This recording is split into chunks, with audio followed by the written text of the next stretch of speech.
Yup, it's your boy Prince Eliko here in Prime TV. Abatula bamwe bali kutulaba tusanyuka nnyo kuba nti nno tulaba. Kaakati waliwo ensonga eriwo nti nno omuntu yenna abeera subscribing n'asharinga n'alikinga osobola okukuba ebifaananyi kasita ofuna screenshot yokka otulage bye washarinze bye walikinze ojja kufa ofuna reward oba o screenshot nze ennamba ya WhatsApp osobola okufuna reward yaffe namba yemu ng'otusindikidde screenshots 0705 217816 jiddamu 0705 217816 leero tukyazizza abagenyi baffe era mubalaba ono mwami Mass Markets, Uganda. Erinnya lya Swaga ate kati towakana ye Mass. Ndolaba. Ye Mass. Tulijoga ameswa. Lili Swag naye towakana. Nati ole yo mumanyi. Kens Pande Mike. Nesikana nze Prince. So ngalero tugenda tukuleetedde amawulire amatitiri era okusinziira ku entertainment yaffe eyakitegeera n'ebifamu Uganda. So ndowooza amawulire era gabadde mu wiiki nno gabadde simakinnyo naye okusinziira ndowooza ebyembaga y'emidya nniwulira kati nze kubanga mu ngeri yange ndaba mbaga yabadde nnungi yabadde nnyuvu mwe mwalabidde bugwine yazze musajja yabadde anyumye nnyo ndowooza era mwakirabye yanyumye kataasinga oba tekisaananga so ate bebe cool naye yewange nga wasinga obugagga okimanyi bebe cool sewo yemanyi kumbaga yabaddeko kirabika yawulira nange mu lubuubuumo yewange ate baddeko yasinga n'obugagga kituufu ekyo naliweddeko nange yabuddewo neyewaana ngawasinga mu East Africa omusajja mugagga wanyi omanyi wano waliwo ogita bati magazine Flex magazine ogita egane ranking abayimbye ogagga bwayo naye balina kati ranking Bobi Wine nga yasinga nebaza kulya ne Platinums ono yabijjeewo ate ni bebe eyokugamba nti yasinga tomumanyi ye mukula lisitizi yagenze bakola Diamond yakole n'abikanya n'agamba mbu ye basika bamugulinga tebanya bamukola n'eyo kamini bamuteeka mu namba 10 naye sebo yavuddewo n'agamba mbu ebyo bundi kibagita bate something like Forex yo byesinziirako yebimanyi naye yagambye mbu yasinga ettaka lyalina amayumba g'alina yagambye mbu ye abantu basasula bakozesa ne bakozesa abantu abasukka mu 500 abasasula mutazanyi wako nga basasula 2,000 ankubireko ampe ku mulimu wangira covid-19 bulungi naye nno kituufu Bobi Wine ya contributinze half of million wedding engeri gyali kyaliwe kiba kyamakulu nnyo kikola naye omusajja si mubi awo nkitegeera so mu lifestyle ya Bobi Wine ngira bamutya kubanga nze ndaba ye musajja atabadde musajja mubi kusinziira ku kintu kye kyabadde akola music industry ndowooza music industry nalina wagituusizza ngeri kuba kati nze ndaba ebintu bingi musajja si mubi olaba nawe watuuse sigamba nti nno oba sente azijja omuvuzi gyabadde yakagenda ovadda ye nga olaba sente zeweeziri modwetanze ndabye ekintu ekyo Bobi Wine mudisikassingako ye ndowooza yeetaaga show number ne parts munene nnyo naye kale nza tugenda gezaako tufunze bonaba twadde okudda okulala olunaku olala tujja kwongerako parts endala naye nga ye bingi tuyinza kumumalayo kaakati bagenyi bange kyenguuza ono Bobi Wine ono yakulaakulanyiza atya music waffe njagala musooke bagamba kutangaza musooke mutangazeemu n'abalabi baffe eyo nti nno Bobi Wine akulaakulanyiza atya mutindo gwa music waffe nze okuddamu ku nsonga eyo right now waliwo ekintu ekyawamba music industry ye Uganda beba Nigeria tulina obuzibu aba Nigeria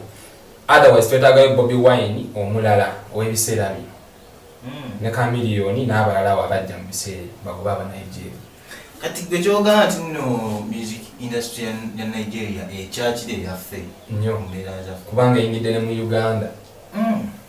Omunigeria wakuba wano oluyimba elutuukanye wano abayimbi Abanauganda nga lubatama ekitega bagamba n'ogamba mutitibya nnyo ebyebweru ebyaffe ne mubireka mukube hiti kati nze wamu okuddako okusaidi yo olaba music ya wammajo ekituufu ono kyagamba nti nno music ya Nigeria yo mu ngeri eyo eyina engeri gyekiri eya Uganda nze okuddamu ekibuuzo kyo nga ndi ku Bobby Wine Bobby Wine akoze omulimu munene nnyo mu industry ya Uganda era alina okubeera appreciated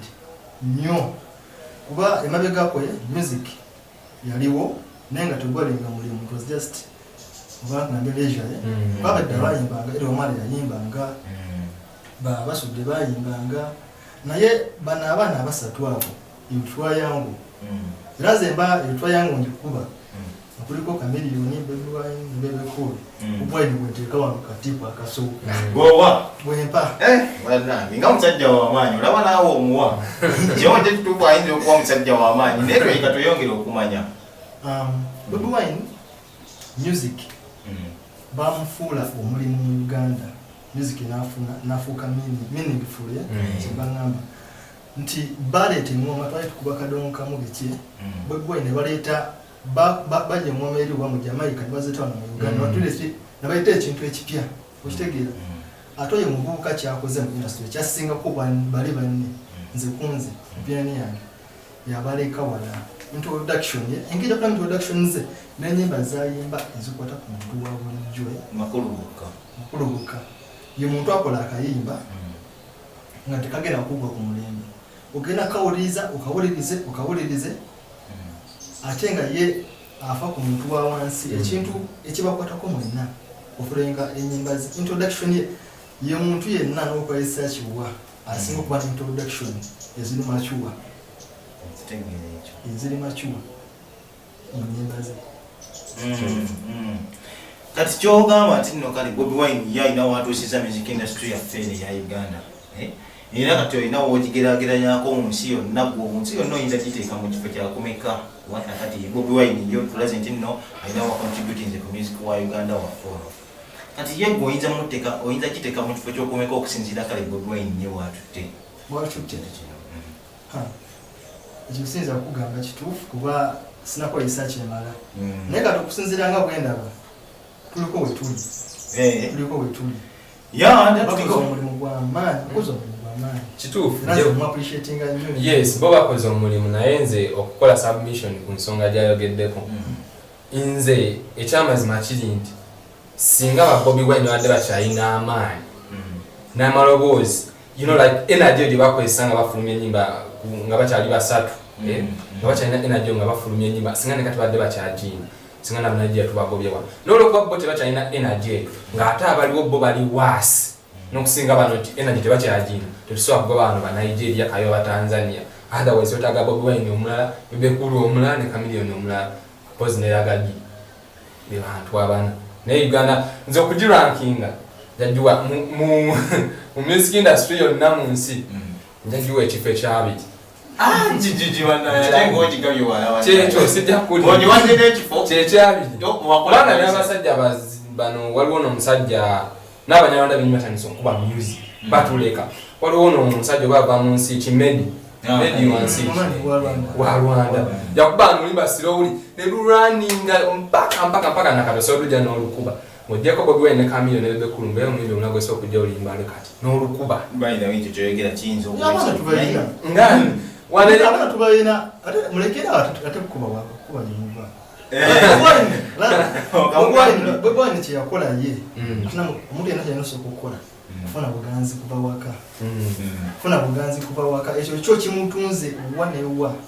wanewa kikolebwa abayimbi ab'enjawulo Lucky Dube yafuna obuganzi okuva South Africa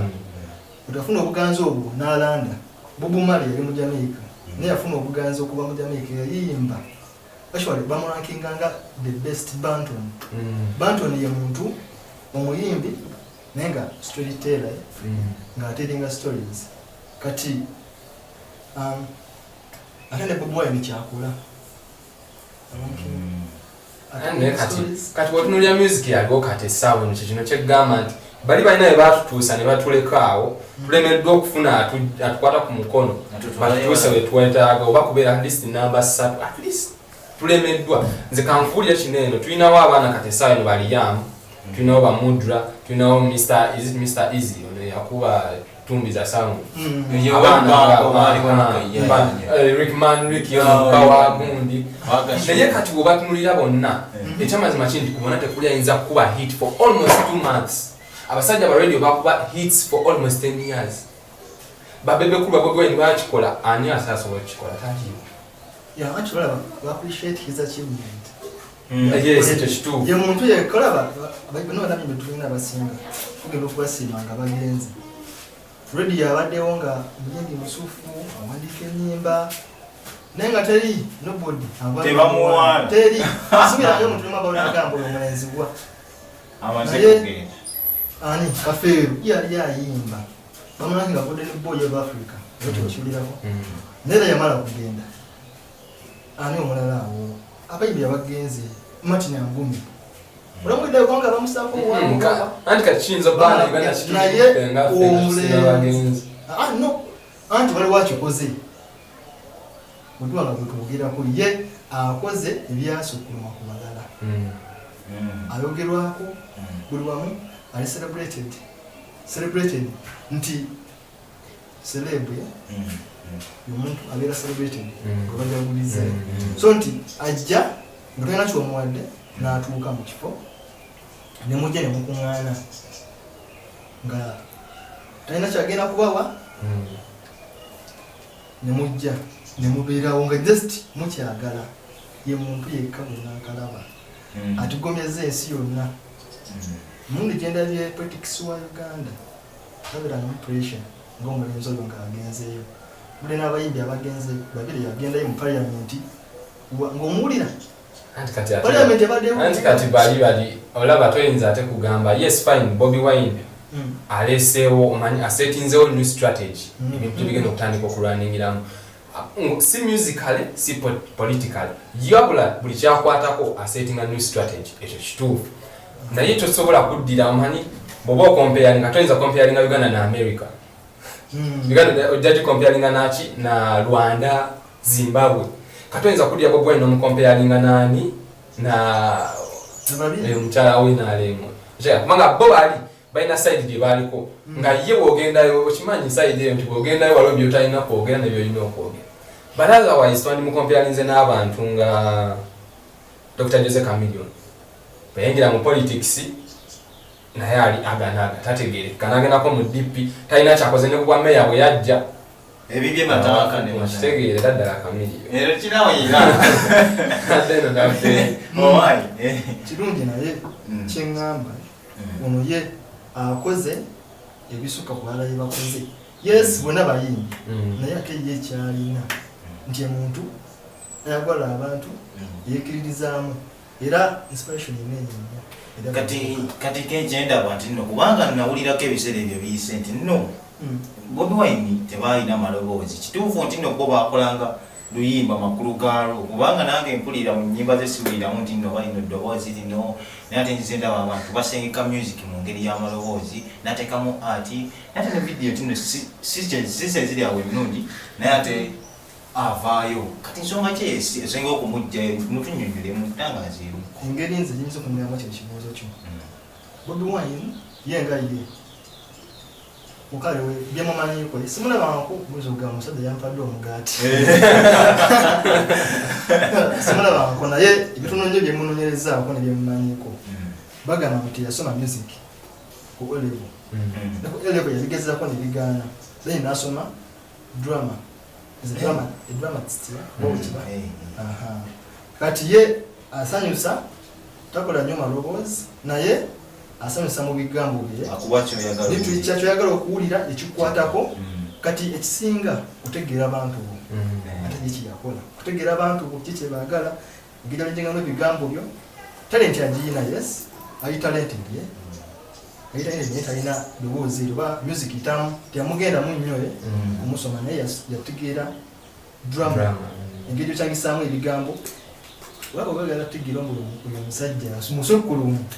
owuliriza akayimba nakatandika introduction egyateekamu yokka engeri gyasenkamu layinize oyo musajja ekyabantu ekibawadde endowooza balete bannakigoberera oliya abo abasatu abo bo bawumve nako so kakati kubanga ababiri abo manya ani gojjamu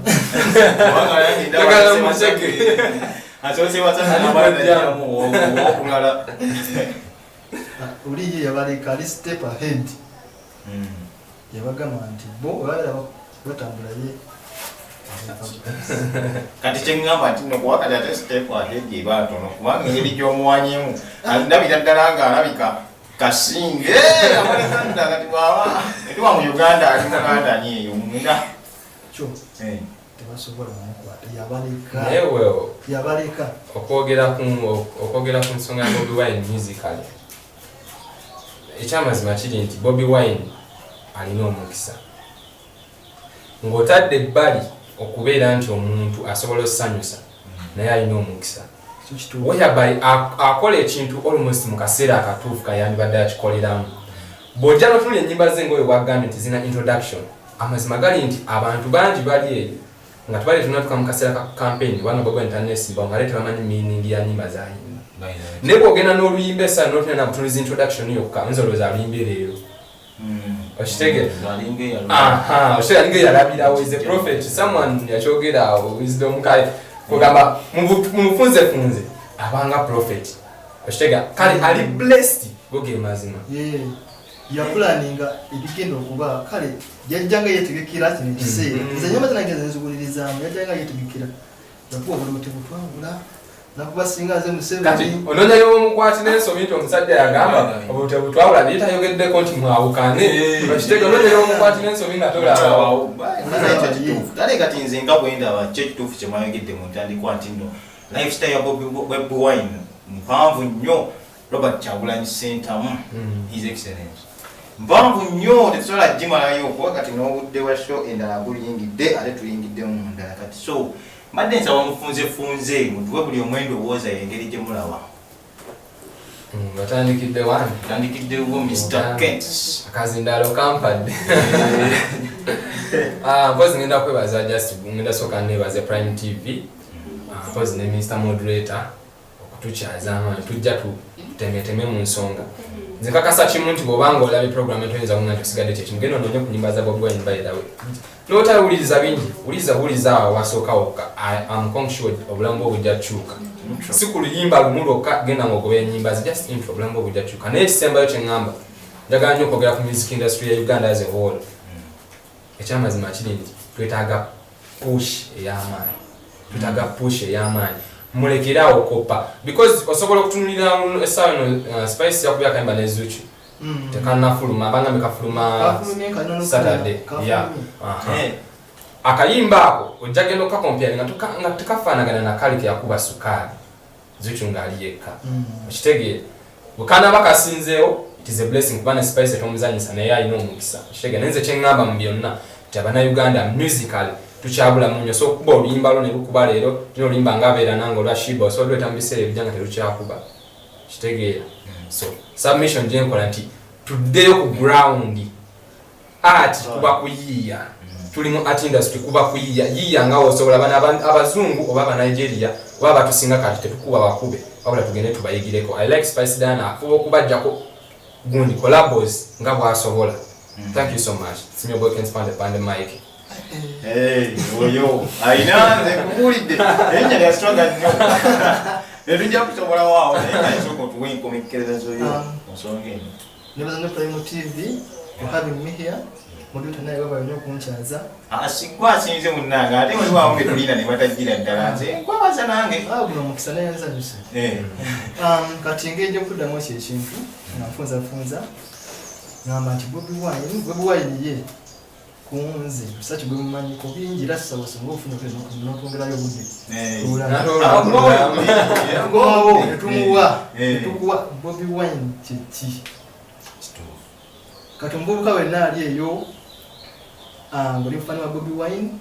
nkimanyi oyagadde show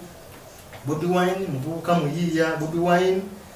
asipotiza nnyo music wa Uganda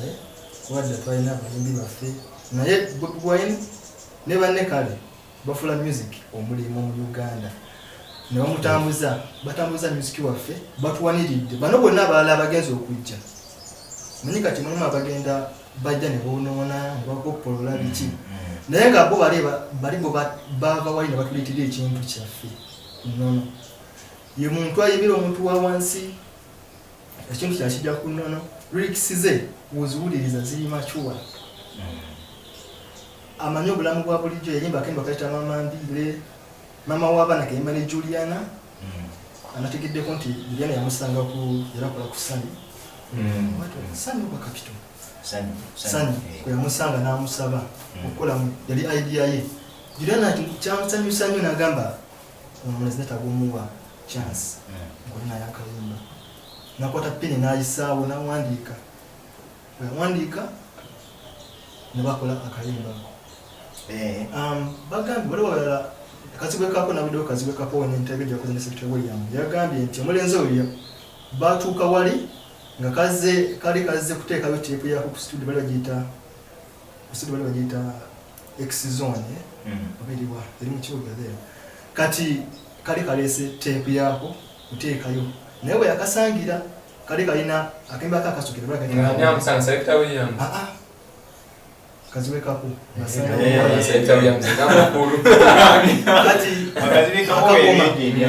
akagoma nateekayo teepu mugazi n'akagoma ke nembungu muvubuka ayogera mubiri machuwa naye nga oba kyakayita ka nga tebamanyi nti no gasobola kino kyekiri naye omulenzi byayogera ebimufaanana era inspiration enene nnyo eri abavubuka kati nga zira ku Music Industry wa Uganda abavubuka mmwe bawagizi betulina abasinga kyenkusaba mwagale nnyo ekintu kyaffe nasanyuse nnyo nti music waffe agenda akomawo bagenda bakomana yoda kimba kitya omwala kiyakubye bamuyita mwala bakayita onkumye kapya yakakubye nga beat yaffe ya wano nenga agitusisa mu katina eri modern nenga kayimba kalungi nnyo bakayita onkumye bamuyita ni yayimba tusimula bamumanyi omwala viral nakitende akayimba kubana oba osobola kanonyi ojja kulira akayimba kayimba ko kalungi nti bannange mwagale nnyo ekyaffe oluyimba olulungi tuwetaaga nnyo okuteekamu kintu nnyo kulutambuza tokuba na billboard wetaaga oba tulina wano omwana waffe Liam Voice tulina unknown bavuga bali tebalina ssente naye ennyimba zaabwe zitambula balina radio call 29 kayimba kalungi nnyo ne video yatonera yagitadde abaagala ojjira bamugire nagirabye yafulumye ananyemera nyimba ze zonna nnungi oyo muvubuka Liam Voice alina kimwe bakayita lava olinoonya mukanoonyeeko kalungi so muvubuka yakumiza akayimba ke bayita omwoyo akayimba akatambudde kakati mwami Mansi kati ojja kufunzafunzamuko kuwandowooza obudde bulabika bugenze era nja kufunza nga nkwebaza for having me here kyekyo Bobi Wine ye topic nene tosobola kugimalayo ndowooza era mukiwulidde asigala ye Mass Market temugerabira nga amannya ga Swaga nkyazisa mwami Mass Market ye Mass naye gwe Mass kitegeera ate ono ye Kent pande Mike nalikutte ndowooza mujja kumalikira naye by the way tobeerabira okusubscribing ate tobeerabira okulayikinga Facebook yaffe tobeerabira Prime TV Uganda ye YouTube ate Prime TV ye Facebook yenna asobola okusharinga ate nalayikinga gwe kuwakuba screenshot teweerabira osindika ku namba yaffe ya WhatsApp nziramu gikusomera n'ofuna ekirabo kyo oba ofuna minutes oba ofuna MBs ne ssente kasita gwokola bulungi nze kwankuwa ennamba kwonoosanga eki ndowooza kanjinoonye wano eno ngikuweereze ngera bwe nkugamba ennamba eri 0705 217816